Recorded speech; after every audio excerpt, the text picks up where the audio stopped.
Hey, I'm Tyler Booker. You're watching Crimson Drive, driven by NASCAR. Greetings from Daytona, where a band of dreamers took a strip of beach and turned it into a proving ground. The Great American Race, where year after year, greatness is the destination.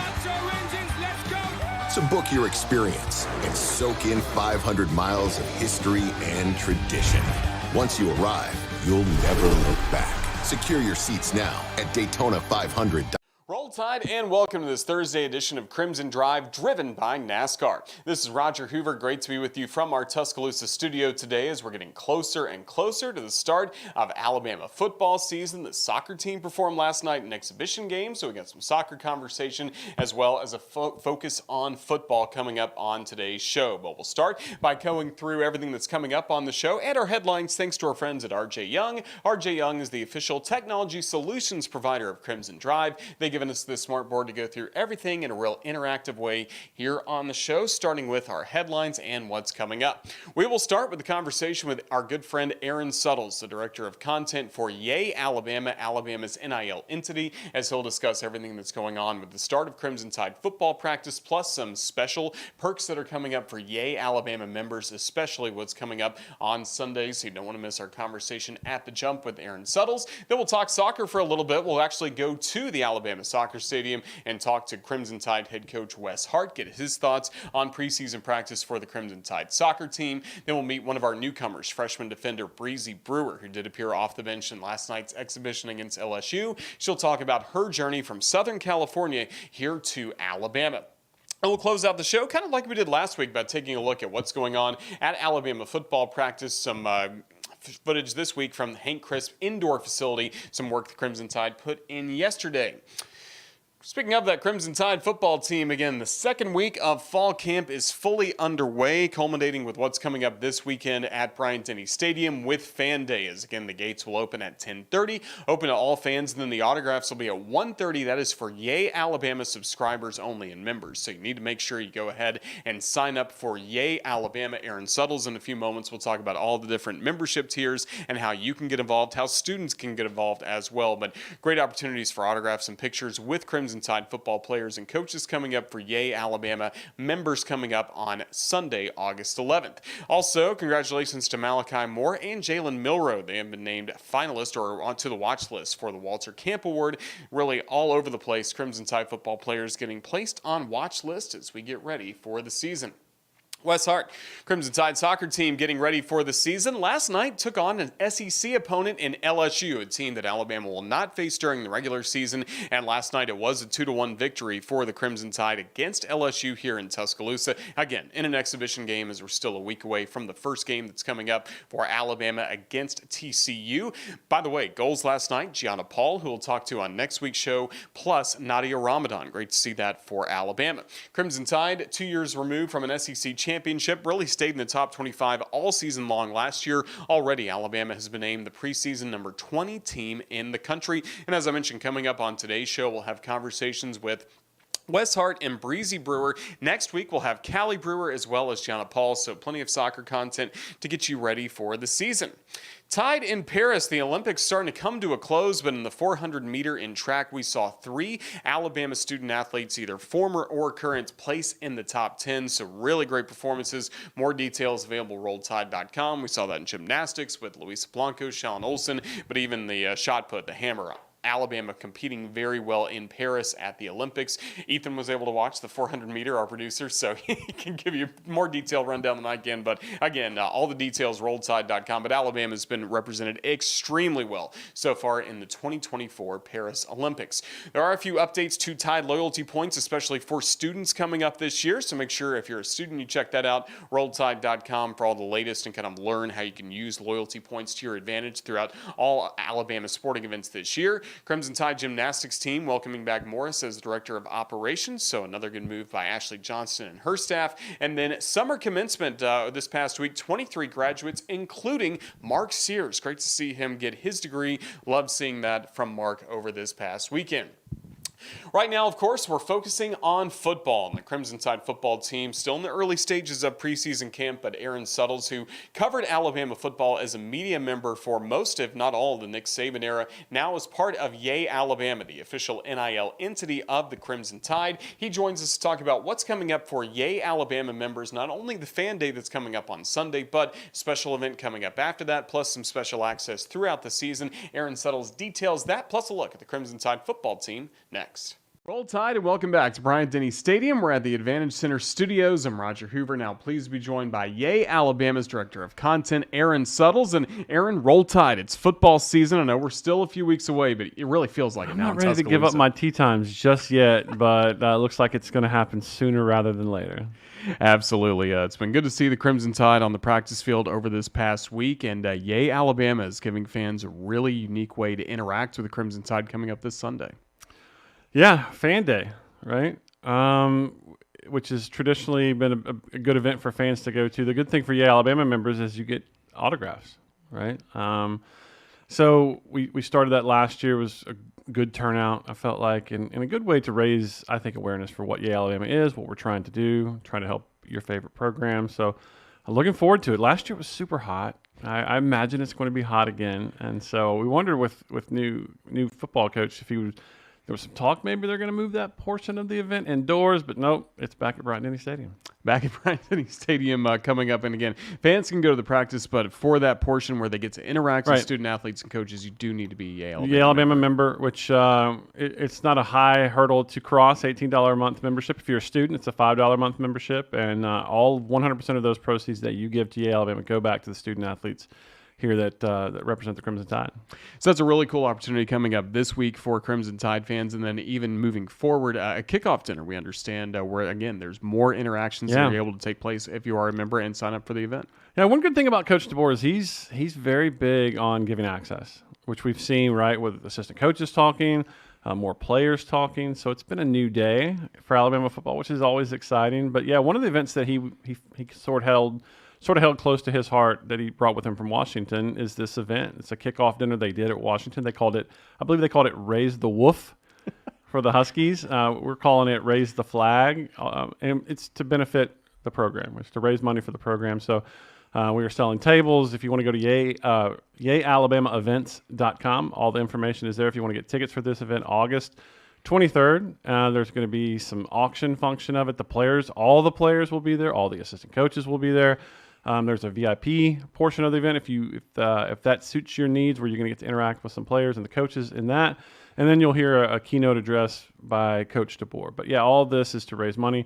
Listen, we all know where college athletics is right now, and it's all about funding your program. So he is big on experiential experiences for the people that love the Crimson Tide. And listen, can't get enough of the Alabama. A lot of people cannot get enough, so we're having more of those type of experiences.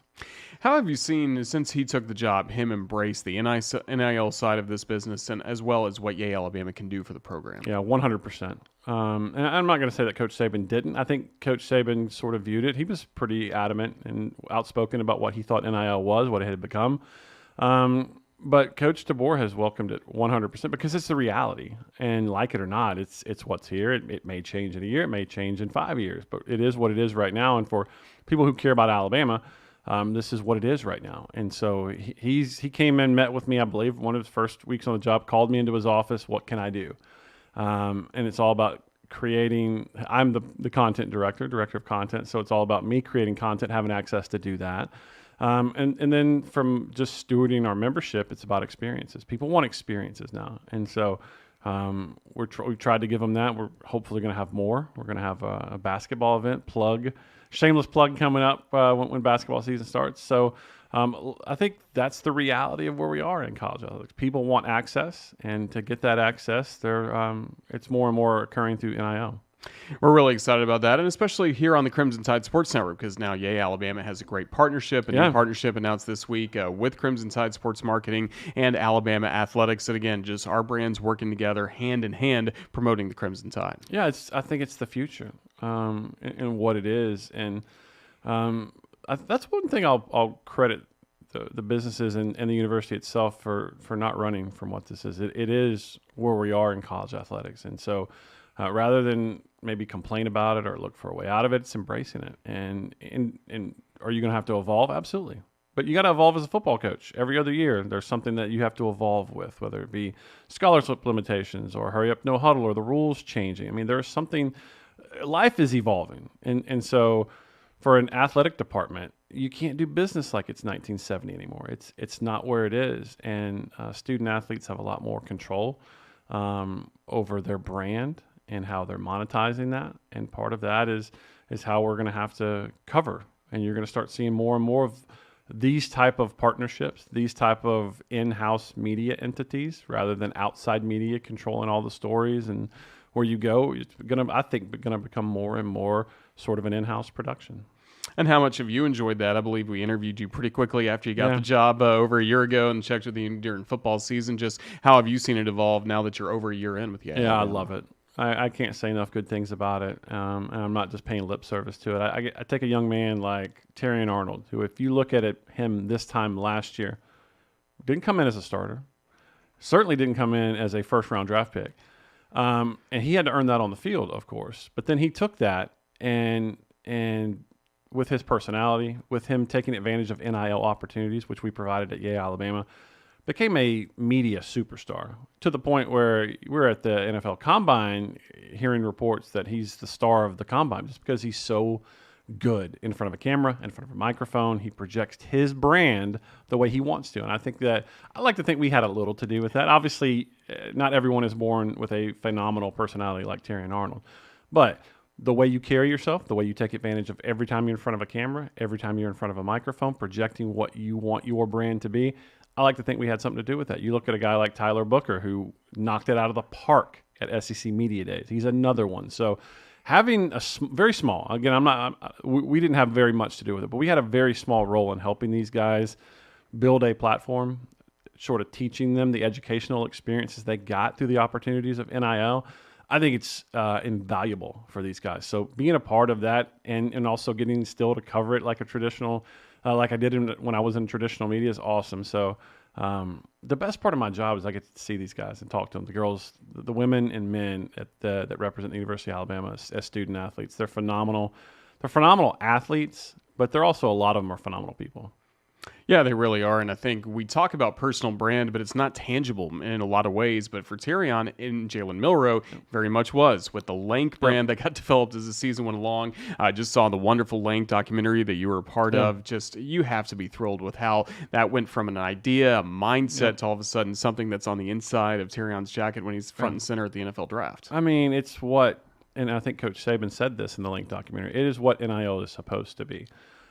They had an idea, and they took that ideation from a thought, a conversation, and built a business out of it. And they learned how to build a business in every aspect, how to protect your trademark, your copyright, how to go to market, how to partner with the right people. You know, partnering with Alabama and licensing that script A, huge part of their success story. Because now you've got the full weight of Alabama, which is a recognizable worldwide brand behind you, that script A is. So, and then to see it, I think a lot of people think it's just during their time in college. If they take care of that, that's going to last well beyond their playing career at the University of Alabama. They can license it out to other athletes who can also make money off of it. So, in essence, it's a business that doesn't go away when they stop playing here if they take care of it and market it the right way. So it's absolutely exciting to see young people with ideas and then go through the educational process. Okay, this is how I build a business, and this is how I capitalize on how I'm playing on the field and my name. And for that all to come to fruition was pretty exciting.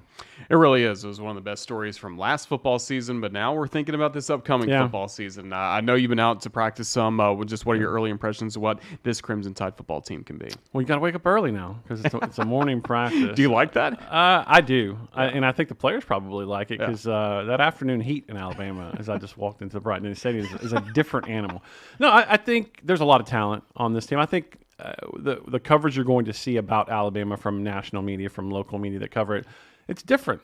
For 17 years, even I always like juggled this when I was covering the team. They could lose 6 first-rounders and they'd still be picked in the top 3 every year because you knew what to expect from a Nick Saban coach team, how they were going to recruit, how they were going to develop, and how they were going to be ready to play on Saturdays. That's unknown. Not to say that we don't have that same amount of trust in Caleb DeBoer, who has won everywhere he's been, but it's different. So I don't know that they're going to get that benefit of the doubt. So I think a lot of that, but they're still going to be, top 5 team. So there's still a lot of expectations, but they're not the favorite in the SEC. That's going to fall to Georgia. And so, but looking at them just on the hoof, there are a lot of athletes out there. And I think offensively, it's going to be a fun brand of football with Coach DeBoer, with Coach Sheridan, and how they play. I think the wide receivers have something to prove, but I think they got a lot of talent. They brought in some talent, both through the transfer portal and through the recruiting process as normal. And the offensive line, I talked about Tyler Booker before. They're going to be monsters. So I think offensively, there's still some question marks, I think, about the passing game and how consistent it can be. I think they're going to make that a lot easier on Jalen Milroe with this style of offense, as we saw what Michael Penix did at Washington last year with those great receivers that he had. So I think if you're a wide receiver or a tight end or a quarterback in Alabama system, you're excited, especially at running back, because they are loaded at running back too, Roger. But I think you start looking at where the question marks lie on this team. I think it's in the secondary. Cornerback, having lost 2 guys. Kool-Aid didn't end up going in the first round, but he was a first-round talent. Terrion was a first-rounder. So where are you? And then they had some transfers. When there's turmoil in the program with Coach Saban leaving, there's some people that opted to leave. So I think the cornerback position is their biggest question mark, and they're going to be thrown to the fire early with some offenses that are going to test them. And so that's where, if you're looking where this team's ceiling is, it'll be answered by how well these young guys and inexperienced guys and transfers grow up. We're excited to see it. And again, Yay Alabama members get some exclusive access with you covering this football team all throughout the year. Just what can subscribers look forward to from you coming up this football? Yeah, we're gonna highlight the assistant coaches. We're gonna hear from assistant coaches more than ever before, and they're gonna tell you what they're gonna tell straight from their mouth, what they saw on the practice field. They're gonna tell you, okay, here's our offensive player of the week. This is why they were offensive player of the week. And they're going to take us behind the scenes X's and O's wise a little bit, and hopefully continue to get great access to our student athletes. That's one of the great things I get to do. I host a weekly show called Half Hour Huddle, where I'm interacting with student athletes, but I'm asking questions on our members' behalf. They submit the questions. You've always wanted to ask Jalen Milroe a question, submit it, and I'll ask it. And so that will continue, but it's evolving. Like I said, life evolves. Our content is evolving because we have more access now than ever before, but I'm also still one person. And so I got to figure out how many hours in the day there actually are.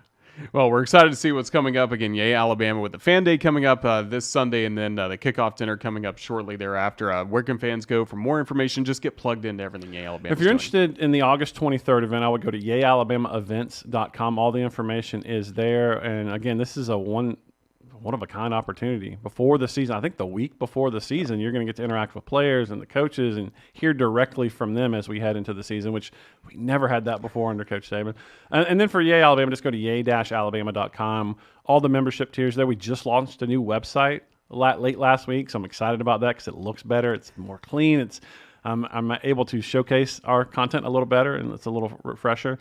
So check us out, and if you are already a member, tell your friends about it, because there is strength in numbers. You don't have to, in the old days when you were a booster, if you're stroking $1 million check, there's some power in it. But there's also power in a collective, and I don't mean an NIL collective. I mean a collective as a group of people, and that there are 101,000 people that meet up on Saturdays in the fall because they love Alabama football. If all of those people just gave our bare minimum membership, we would fund every program at the university. So when I say there's power in a collective, I don't mean an NIL collective.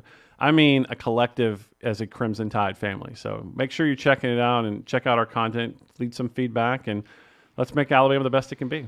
Absolutely. Well, we're thrilled for the new partnership with the Crimson Tide Sports Network and Yay Alabama. We can't wait to work together on some cool projects coming up. But Aaron Suttles, thank you so much for everything you're doing for Yay Alabama. We look forward to catching up again soon. Roll Tide. Pleasure to be here. Crimson Drive is driven by NASCAR, and you can experience racing like never before. From the sandy beaches of Daytona to the high banks of one of the most exciting super speedways on the NASCAR circuit, don't miss out as NASCAR kicks off the 2025 season with the Daytona 500 on February 16th, 2025. Witness history in the making and purchase your tickets today at DaytonaInternationalSpeedway.com. Well, Aaron Suttles was talking about some of the hot temperatures at Bryant-Denny Stadium for Fan Day coming up. We can confirm it was hot earlier this week when we went to the Alabama soccer field and spoke to the head coach of the Crimson Tide soccer team, Wes Hart. He's got his team ready to go for this upcoming season. We recorded this interview just before they took on LSU in that preseason exhibition match last night that Alabama picked up a 2-1 victory. So keep that in mind as you watch this interview. But great to hear from Coach Hart about some of the new faces that are on this team, a really talented freshman class, plus some good leaders that hope to make this 2024 Alabama soccer team one of the best in the SEC. Roll Tide and welcome back to Crimson Drive, driven by NASCAR. I'm Roger Hoover. Now, pleased to be joined by the head coach of the Alabama soccer team, Wes Hart. And Coach, it's now our yearly tradition, meeting out here early weeks of August, seeing your team practice. Just how much fun, how much excitement do you have for this upcoming year? Yeah, it's awesome. Waited a long time. Summer was a long wait to get them out here, but once we did, we realized we got a special group here for sure. And what's the excitement level for this group in particular? Because there are so many new faces that have come in, but it still seems like the personality of what Alabama's been the last few years is here. Yeah, definitely. I think we got a good blend. A lot of players still returning. From a very good team last year, and then we added a couple transfers and quite a few new freshmen that I think are gonna add quite a bit to the team. So I think we got a great blend of old and young, as well as returners and veterans.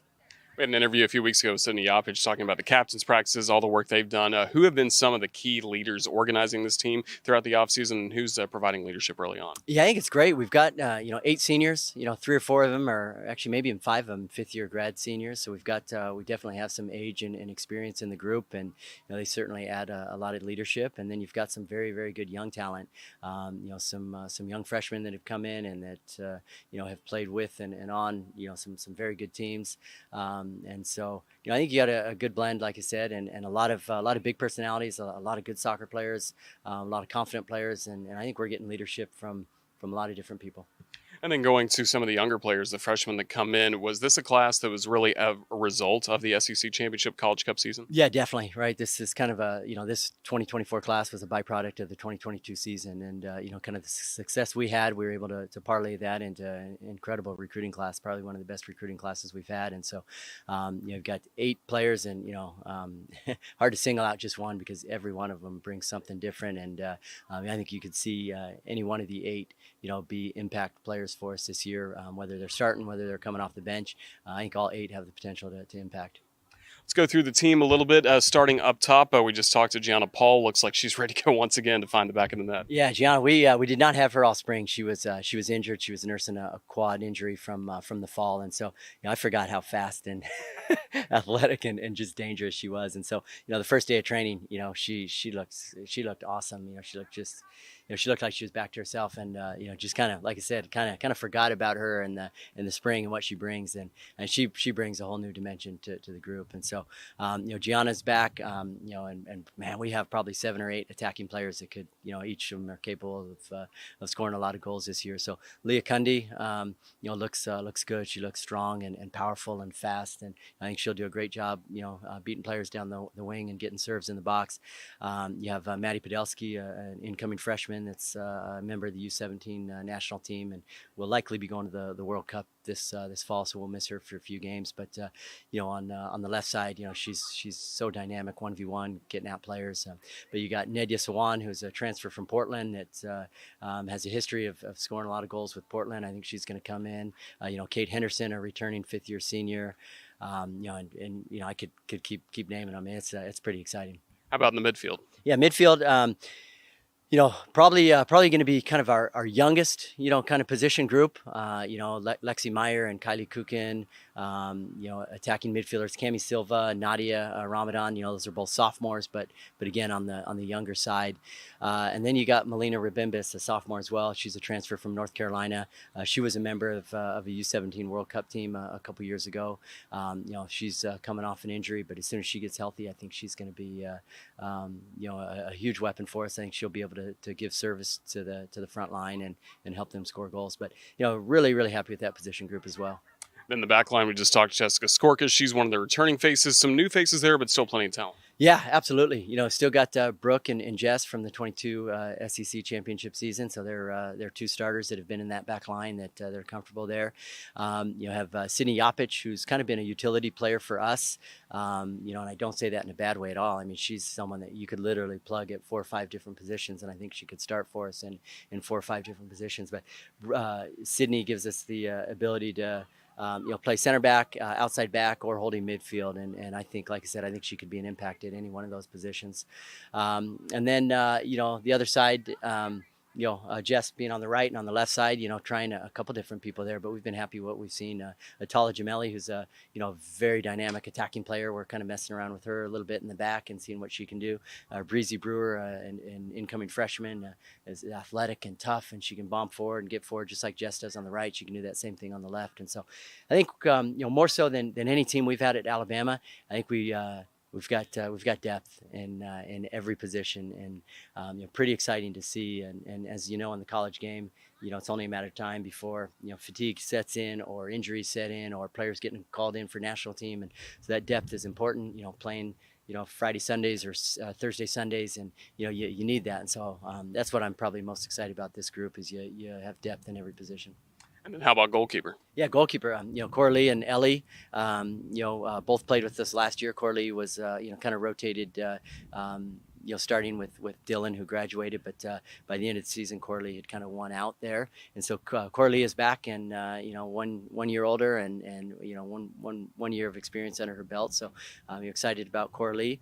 Ellie, trained with us all last year, and I don't believe she got into a game, but she does an awesome job at practice. I think she's going to do a great job of pushing Coralie and being ready if she's called upon. And then we have a freshman named Maddie Mungia, who's coming off an injury, but Maddie's similar to Coralie. Coralie's on the U20 Canadian national team. Maddie's on the U20 Mexican national team. So she's got experience at the international level. And she's got incredible athlete, incredible athleticism. She's covers a lot of ground. She's quick. She can jump. Everything you want in a goalkeeper. Good feet. Good organizer. All the things. So I think once she's healthy, I think you got 3 good goalkeepers that can all push each other. And and like I said, with every other position, we got depth in the goalkeeping position as well. A moment ago, you mentioned Breezie Brewer. We know her sister Callie's also on the team. What's it like coaching sisters here at Alabama? Yeah, interesting. It's been a while since I've had that. I think the Mouton sisters, 7-8 years ago were the last time I had sisters. But no, it's good, and you can see some competitive. Obviously, they're super close, but at the same time, you see them going into tackles with each other, and they don't hold back. Well, Coach Saban retired, of course, in January. Now you are one of the more veteran coaches on campus, and we saw the video from Alabama soccer earlier this week. Are you taking his mantle now as the coach that's on the lake and can get players to flip off the inner tube? Yeah, right. So I don't know if I want to be mentioned in the same breath as Coach Saban, but yeah, sure, I'll take that role if So, but no, we like to. It's been a yearly tradition for us. We've always enjoyed bringing the team out on the lake, and it's good that good way to cut loose and get off the soccer field and spend some time away off the soccer field. And we end up having we got a player on the team that's got a couple boats, and I've got a boat and jet skis, and so we had a fun time out there. That's really good to see. As we start to wrap things up, we're getting closer to the season starting exhibition this week against LSU. What do you like about the schedule, specifically non-conference play? How it gets you ready for the SEC? Right away, right off the bat, playing an opponent like LSU. I mean, last year it was Tennessee. This year it's LSU. And I think what it does is, it exposes some things. And, we don't want to play a preseason game where we win 7-8-0 and now we've got this false sense of security or something like that, and so there's something to be said about gaining confidence, but at the same time you need to figure out where you need to grow. And so I think LSU is going to be able to push us and test us and expose us in some areas that'll let us know what we need to work on over the next few weeks. But I think it's a good balance. We always try to sprinkle in a couple really tough games early on, and so opening at TCU, I mean they've been one of the premier programs in the country the last few years. Awesome opponent. And then UNT, they're always a strong opponent. They're always competing for conference championships, and so going on the road to Texas that first week is going to be big. Going to Michigan and Purdue, it's another round of games that are going to test us, and then we've got some good home games and some games in there too where I think we should have a lot of the ball and be able to create a lot of chances. But as you know, with soccer, it doesn't mean doesn't guarantee a result. So we're certainly got our work cut out for us. But I like the way the schedule looks. Can't wait for these stands to be filled. A lot of fans cheering on the Crimson Tide. Coach Hart, just thank you for all the time given us today on the Crimson Tide Sports Network. We'll be checking in with you throughout the season. Roll Tide. Thank you. Roll Tide. Greetings from Daytona, where year after year, greatness is the destination. So book your experience and soak in 500 miles of history and tradition. Secure your seats now at Daytona500.com. What's up? I'm Deontay Lawson, and you're watching Crimson Drive, driven by NASCAR. Roll Tide and welcome back to Bryant-Denny Stadium. We're inside the Advantage Center podcast studio. I'm Roger Hoover, pleased to be joined now by Alabama soccer freshman Breezie Brewer, getting set for her first season, getting to compete for Alabama. And Breezie, Roll Tide, we're glad you're here. Thank you for having me. Well, we're really fired up for what's coming up this season, you and the Crimson Tide. I know you had some time before to get to know your teammates, get to know Coach Hart and the style of play, but what has you excited the most about this year? I think my freshman class has definitely been probably the highest recruiting class, and coming in, seeing all of our talent. I feel like we're all pushing each other really to make an impact this year, and I think it's going to be huge with the amount of freshmen we have, having a lot of young starters and stuff. I think it's going to be really exciting to see us how we do. Are you guys just itching to get into that game Yeah. feel at this point? Yeah, definitely. I think even in practice, they're so competitive. We're just so ready to put it all out onto the field. Who have been some veterans that have helped ease that transition for you to college soccer? I think my sister's played a huge role in it, being in the environment already, kind of helping me get through. I'd probably say Gianna has been really probably one of my best friends on the team, and just keeping my head straight, even through the ups and downs of the spring and so on. But yeah. We've seen her score some great goals for Alabama. We talked about it with Wes earlier on the show. She's so fast, and sometimes you forget about that. Yeah. But she has got to have some of the best speed you've seen in soccer. Yeah, definitely. I mean, going against her every day in practice is definitely preparing me for the games down in the season, against Arkansas and stuff. But yeah, it's really exciting to be out there. That's really good. And not only offensively, of course, everyone loves to see goals and see how they're formed, Yeah. all the set pieces, things like that. But this is a program that's kind of built on defense. What have you learned about what it means to play Alabama style on defense? I think it's been super important, the emphasis of the hunt. I think we are the hardest working team in the SEC, trying to get that ball back. And I think those are one of our core values is the word hunt. So coming into an environment like this, it's nonstop work, and I think it helps our success because we have the ball. When we win the ball, we're flying forward. We have Gianna, we have all those girls up top. So yeah, it really pays off. Is it pretty comparable to some of the elite U.S. national team stuff you've done before, and the style of play, and then that competitive spirit that this group has? Yeah, I definitely think so. I feel there's so much talent here, and then all of us working together with the same goals have been so fun. That's really good to see. So again, everything's coming up for the Crimson Tide. We'll talk a little more about what's coming up this fall in a moment, but let's go back first to you and your journey and how you got to Alabama. Tell us first of all where you grew up. I'm from Riverside, California. It's in Southern California area. My journey to Alabama was interesting. I was really against it at first because I didn't want, my sister had committed here, and I didn't want the stigma to be oh, she's only coming because her sister's there. And so I fought it for the longest time. And then my parents made me come, just see the campus before June 15th to really show me, because I was so in denial of coming, and then right when I came I was oh my god, I want to come here. I wound up committing on the second day, so June 15th is when they can contact you. I committed on the second day because I knew that's where I wanted to go. Yeah, it's been ever since then. I've been Roll Tide. Roll Tide, and we're glad you're here along with your sister Callie Brewer. How competitive were you two growing up? It was a little unhealthy, I would say. It still kind of is, but I think we have pushed each other to where we are today. I would not be the player I am without her, and vice versa, I would say. Yeah, that's something we asked Wes about, and he goes, no, they would tackle each other just as hard as they were complete strangers. Yeah. Not only a sports family with Callie, but tell us about your parents and what they did. My dad played in the NFL, so that's a huge background. Like growing up with training and stuff, the expectations were really high. And then my mom also played Division I soccer, and then we also have my brother plays football and baseball, and then my little sister also plays soccer. Hopefully, she can come here too.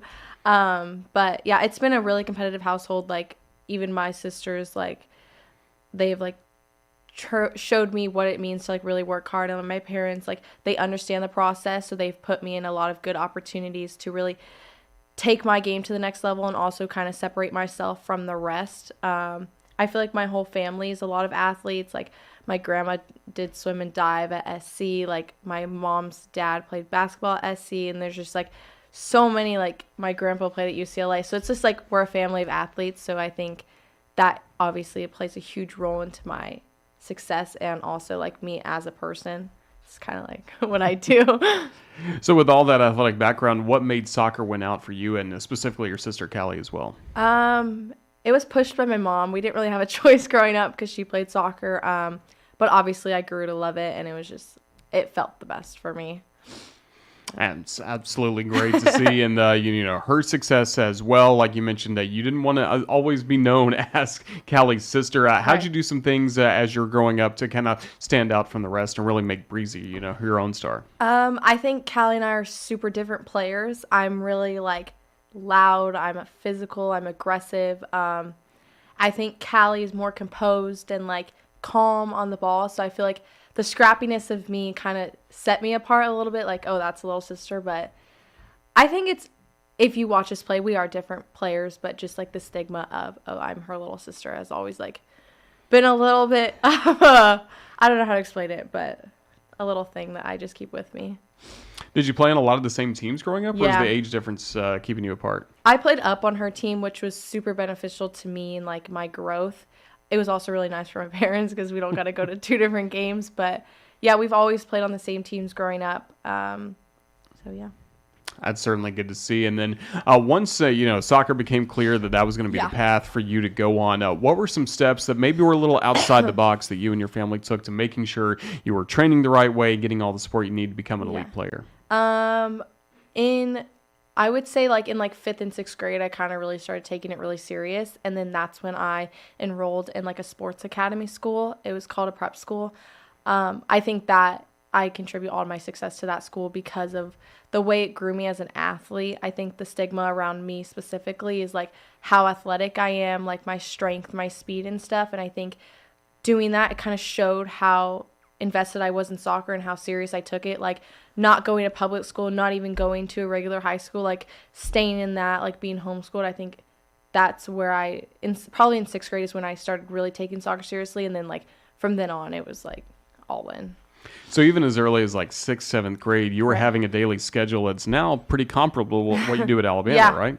Yeah, I think that it's preached a lot at that school that we're getting ready for the Division I level. So coming into Alabama, the transition was so easy because I've been doing it my whole life. But like we would start at like 6 a.m. and have like a 2-hour training session, and then we have 3 hours of like school, and then we train at the end, and then I had club practice on top of that. So like getting in since I've been doing this like my whole life, like having the 2-a-days and stuff throughout the whole week, like it has not been as hard as maybe some like other freshmen kind of trying to adjust. What can you tell us about Winter Circle? I think Winter Circle has been like such a good experience for me, at least. I know there's like a lot of boys on the football team here now also went to Winter Circle with me. So it's kind of a bond that like only people really understand it, but it was so fun. Like I loved every minute of it. It showed us how to work hard, but also like being in the environment, since there was like 4 girls and my sister and I were 2 of them, like being around those like alpha males, like they really like pushed me to be where I am, and like kind of I'm not afraid to talk to them, you know what I mean? Like, cause I'm like, I remember you when you were 14, like that could barely like bench press 45s and stuff. So yeah. Where do you feel like all that experience in the weight room, specifically from an early age, has helped you the most getting ready for college soccer? I would say like coming into college, a lot of girls have never lifted weights like as a freshman. And since I've been lifting and like doing all that stuff since 6th grade, I feel like I have that kind of step ahead. I would say like even in our lifting groups, I'm not lifting with the freshmen. I'm more lifting with like the seniors and stuff. But I think just having that background of the like understanding the movements and like not getting hurt, I think has played a huge role into that. Certainly allowed you to have success on the field. How would you describe your high school years as a player, whether it was in club or even for your school team? Like, how did you kind of evolve as a player over time? Playing up, I feel like as the youngest on the team, you always have something to prove. And I think being in like that environment at Winter Circle, like it made you hungry. Like it made me want to show who I was like on the field. I think my game really evolved in high school because before I would just work really hard and just be really aggressive. But I think as I progressed, like really understanding the skill of soccer, I think taking all of my strengths and like what made me a good soccer player into like mixed in with also being a soccer player, I think that's when I kind of made my steps ahead. What's your style now? I mean, you told me before, you can't really position you one spot or another, but where do you fit in the most? What kind of style can you play here? I feel like for me, I have a strength of being really versatile. Like I can play any position on the field and like feel comfortable on that. I think that's a really big strength of mine, but I'm really fast. I'm strong. Like I'm not scared to get into tackles. And I think that plays a huge role. Even kind of the reason I chose Alabama was to play in the SEC. I feel like that's a lot of the style of play we play. Like we're strong, we're fast, we want to get the ball moving. But yeah, I think that's kind of how I would describe myself. Like just an all around like really athletic player, but also like I can dribble through people like with confidence and stuff. So yeah. That's really good. We love seeing that coming up here. But I mentioned before you've been to some select showcases for the U.S. women's national team and different age levels, things like that. How much has that kind of preparation helped you? I think that is more of, it makes you a little bit more confident knowing that, hey, I can compete at that level. I think those types of environments kind of help you to really understand stress and pressure and like coming into an environment like in club. There's not really like as much pressure to go to like practices as here. Every single practice matters. And I think going to things like that, it kind of shows you what it's like to really just be in like that kind of pro environment, I would say. And now you look on rosters of other SEC schools, the top programs around the country. I'm sure you're seeing a lot of the same players you went up against there. Yeah, definitely. I think even a lot of my club teammates, like being able to play them, I'm super excited to really just kind of play each other again and just be around each other too. Now, was soccer your only sport during your high school years, or did I read you also had a little bit of football experience, place kicking? No, it wasn't my only sport. I did track too, but yeah, I did kick for the football team my senior year. It was more of a joke, but it kind of got taken really serious when I was able to like actually do it. Like I was just like, oh yeah, I'll kick for you guys because they didn't have a kicker. But then like as practice progressed, like I was hitting the 45-yarders and like it was such a cool experience. But yeah, I'm surprised you knew that. That's something I don't really tell anyone. But well, I mean, it's a good experience. And again, we saw with Vanderbilt, Sarah Fuller, I believe her name was a few years ago. I mean, that is becoming more and more the norm. Did you think maybe that was something you can go down? I mean, you said 45 yards. Yeah. I think maybe. I would never rule anything out, but I feel like I'm so focused on soccer, I would not want anything to really take away from that. And I think even at like my senior year, I was already committed. I kind of knew where I was at. I knew where I was headed. It was like a lot of like time that it kind of took away, but I mean, I don't know. We'll see whatever the future holds. What was the feeling like after all the years kicking a soccer ball? Now all of a sudden you're going to a football. I mean, anything really different? We'll see you a lot on free kicks, I'm sure, for Alabama. But how different was it kicking a football? I mean, it wasn't that different. I think like the thing that really like always I had to work on was like I take like 4 or 5 steps before I kick a soccer ball. Oh, I had to take 2.5, and I'm like, oh my god, like how am I supposed to generate any power? But like even working with the special teams coach and stuff like that, getting that down was probably the hardest thing for me. As instead of just like kicking it, I was just kicking it like a soccer ball. But yeah, that was probably the difficult thing. And getting used to the holder as well, like all that stuff. Yeah, I know. Like I was able to kick both right and left foot for the field goals, like depending on where they were, like on the side of the field. And I think that kind of messed up the holders because now they're holding left, and I was like, sorry, but yeah. So what was the longest field goal you had during a game? 45. Yeah. really good. And Yeah. then pretty good on all the extra points. Yeah, those are easy.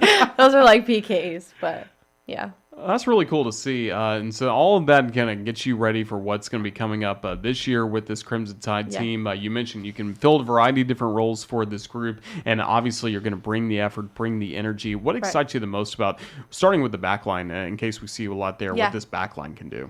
I feel like we are really young, and I think a lot of teams could take us for granted, but having like the experience, like even the youth experience of us playing at such high levels, like I don't think coming into the SEC, people are going to underestimate our back line for being so young and not having the experience, but we're so athletic, we're so dynamic, like anyone in the back line can dribble, and like I feel like there's a stigma around defenders that like we don't have the skills or whatever, but I think we're so technical in the back line and also so athletic. Like I'm super excited to see what like happens, and then so yeah. Do you get excited as well for the challenge of marking an elite score from another team, specifically once we get into SEC play? Yeah. I think going against Gianna, I try to go against her like every single day, or even Leah. I think in the spring, because Gianna was hurt, I went against Leah like every single rep, every single practice, just to kind of like get like used to the speed, get used to like them coming at me, like coming from club. There's only a few players that are really going into like that type of environment, and like going against Gianna every day, I think has really helped like me to like get ready for that. But yeah, I'm not that scared now. Well, we're excited for what's coming up this fall. For you, just how much fun is it to be around your sister again in an environment like this? You're both college athletes on the same elite team. I think it's such a cool experience. I know a lot of girls don't get to experience it. Like it's a once in a lifetime type of opportunity, but it's still like so competitive. Like in the practice, like when I step in that facility, she's my teammate. When we step out, we're sisters, and I just try to like kind of keep that a little professional environment just because it needs to be. But it's been so fun, like having to be able to share this experience with her. It's so fun, and like I know I'm going to remember it the rest of my life. So what have you enjoyed most about Tuscaloosa? It is definitely way different. I think just the atmosphere of the campus, like being around all the athletes has been so fun. Just experience game days on like every single sport has a different feel as a game day. And I think that has been really cool to like experience, but also like the culture, like everyone comes together for a game day. I think that's probably my favorite part. Yeah, we really see that across all sports. Looking at what you're doing in the classroom, kind of what's the focus there? And then maybe for a career after soccer, what do you think you could go into? Right now my major is sport management. I think it's like the perfect major for me. I'm doing sports management with a minor in sports broadcasting. I think getting into something like that, broadcasting, would be super fun. But also if I wanted to take more of it like an administrative role, I can kind of lean back on the sport management kind of degree. But I don't know, we'll see after soccer. Well, that's certainly good. And you mentioned after soccer because hopefully you have a long professional career Yes. coming up. Is it just helpful having so many former Alabama players from the last couple teams Right. already making their mark in pro soccer? I think it's kind of inspiring because you think Alabama's not historically a soccer school, and now that we're becoming one, seeing those players who made it out, it's super inspiring. Like, hey, I can be the next one. They've paved that path. Like, I want to be the next one on that board. So, yeah. That's really good. What else should our fans know about Breezie Brewer? They should know that I'm always going to give like 100% effort in everything I do. And like, no matter if I'm starting or if I'm on the bench, like I'm always going to be like the team player. I want to like just embrace my role this year. Cause I don't really know which way it's going to go. I could be like a starter of all the games, and I could be coming off the bench, kind of like Gianna did in the, her freshman year. But yeah, I just love like success for everyone. Like I don't want like anyone's success not to go unnoticed. So yeah. All right, you're on this week's show. Coming up next week, we're going to have Callie Brewer. What should I ask Callie when we interview her? I'd probably ask her. She had probably had a different experience than me in the spring getting hurt. I think that's such a huge thing that no one really likes to talk about, like being injured, watching a team be so successful. I think that would be like a cool thing to talk about. We'll go down that path. Yeah.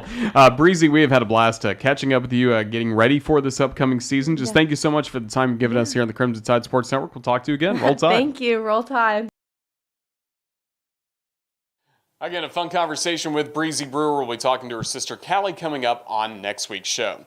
As we start to wrap things up on Crimson Drive, driven by NASCAR, we wanted to take you to the Hank Crisp indoor facility on campus here at the Capstone and let you watch and really more than anything, listen. I love hearing the sounds of Crimson Tide football practice. You have an opportunity to do that as we'll take a look at the last practice Crimson Tide conducted on Wednesday. All this footage courtesy of the University of Alabama Athletics Department, especially our friend Christopher England, as we take an inside look at Crimson Tide football practice.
he come the way. He's beautiful.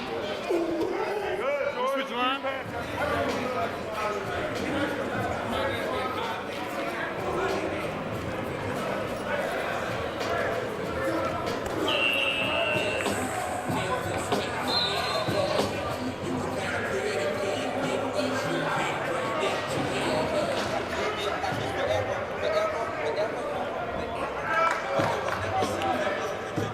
Coming up this Sunday, make sure you make your way to Bryant-Denny Stadium. It is Yay Alabama Football Fan Day. First of all, 10:30 a.m. the gates will open for you to watch the Crimson Tide practice. That is free and open to the public. However, if you want to get some autographs and as well as a few pictures with Crimson Tide football players, staff members as well, at 1:30 p.m. there will be the autograph signing. That is for Yay Alabama members only. So make sure you log on to the Yay Alabama website. Join today. It's very easy, as Aaron Suttles talked about earlier in the show, a revamped website that has made it super easy for you to get involved with Yay Alabama, the official NIL entity of Alabama Athletics. Football Fan Day coming up on Sunday. Another sign we are getting closer and closer to the start of Crimson Tide football season, and another sign as well. Coming up next Wednesday, we will have our first edition of Hey Coach and the Kalen DeBoer Show coming up from Baumhower's Victory Grill, as Chris Stewart will host. We'll have the stream available here on the CTSN page as well, all social media platforms. But we're looking forward to now Wednesday nights, Hey Coach and the Kalen DeBoer Show. Coach will not be at the restaurant in person for these next 2 weeks, but he will be joining us on game week, of course, on Wednesday leading up to the Western Kentucky game. But go ahead and make plans now to be at Baumhower's Victory Grill Wednesday nights this season for Hey Coach and the Kalen DeBoer Show. And a note on Crimson Drive driven by NASCAR. Next week we'll be back with you for, once again, a Thursday edition, as well as the next week of this show once a week, 2 o'clock right here on the Crimson Tide Sports Network. But then after that, Western Kentucky week, Tuesdays and Thursdays, getting you ready for Crimson Tide football here at 2 o'clock on the Crimson Tide Sports Network. That is Crimson Drive, driven by NASCAR. This show produced by Ethan Carabin, who put all of this together. We really have to say thank you to all the guests we had this week, starting with Soccer Wes Hart and Breezie Brewer, Aaron Suttles of Yay Alabama, and again, thanks to Alabama Athletics for the football practice footage to get us in that mood and in that mindset for Alabama football as the season is getting closer and closer, and we're glad you're with us for all of it here on the Crimson Tide Sports Network. For everybody with the network and Alabama, this is Roger Hoover saying thank you for watching Roll Tide. Have a great weekend.